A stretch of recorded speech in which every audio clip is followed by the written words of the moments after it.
পানীৰ কবলত পৰিল সন্ধিয়ালীৰ মাকৰাপাৰ অঞ্চল।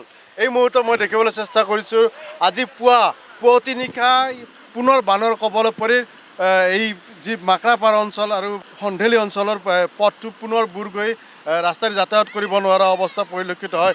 এই মুহূৰ্তত মই দেখাবলৈ চেষ্টা কৰিছোঁ পুৱতি নিশা ইয়াতে পানী আহি মৰা পাগল দিয়া পানী মথাৰ ওপৰি বাগৰি পুনৰ বানৰ কবলত পৰিল সন্ধিয়ালী মাকৰাপাৰ অঞ্চল। এই মুহূৰ্তত মোৰ স্থানীয় লোক আছে, স্থানীয় লোকৰ পৰা জানিব বিচাৰিম কেনেদৰে এই অঞ্চলবাসীয়ে পুনৰ বানৰ কবলত পৰিল। হয়, মই ইয়াৰে ওচৰতে মোৰ ঘৰ, কিন্তু পানীটো আজি 4 দিন হ'ল আগতে গ'ল পানীটো।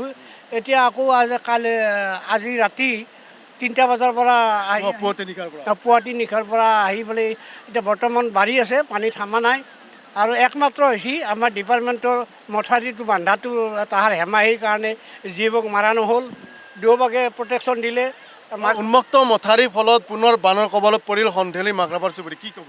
এতিয়া আমি শ্ৰী হেমন্ত বিশ্ব শৰ্মা ছাৰক অনুৰোধ কৰিছোঁ জল অঞ্চল বিভাগক অলপ দায়িত্ব দি কামখিনি মথাউৰিটো হলকান কৰিব দিয়ক। জল অঞ্চল মথাউৰিটো বহুত লেধাম কৰি আছে, তেওঁ নিজৰ দৰমহাটো লৈ আছে খালি, আৰু ৰাস্তাটো মথাউৰিটোৰ কোনো চিন্তা কৰা নাই। ৰাস্তাটো হ'ব কৰি আছে, ৰাস্তাটো কৰিলে কি হ'ব, মথাউৰিটো আচল মেইন নাবান্ধিলি। মেইন হৈছে মথাউৰিটো, সেই বিভাগে অলপ মথাউৰিটোত দায়িত্ব দিব দিয়ক। হেমন্ত বিশ্ব ছাৰে তেখেতে দায়িত্ব দিয়ক অতি হলকান্তে সেইটো।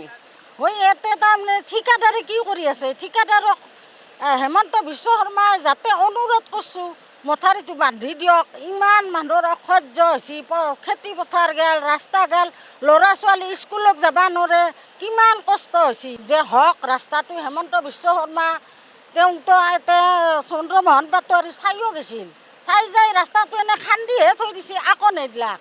এতিয়া সেইকাৰণে এতিয়া এই বানপানীত আমি ভুগি থাকিব। বাইদেউ আপোনাৰ ক'বলৈতো এতিয়া ভাষা নাই আচল কথা। এতিয়া যোনে দুৰ্যোগ ভোগে সি বুজি পায় আচল কথাটো, কিন্তু এইটো এটা মানে হেমাহিৰ কাৰণে যিটো মথাউৰিৰ 1 কিলোমিটাৰ পথ ৰৈ গৈছে তাৰ ফল এতিয়া এইটো ৰিজাল্ট।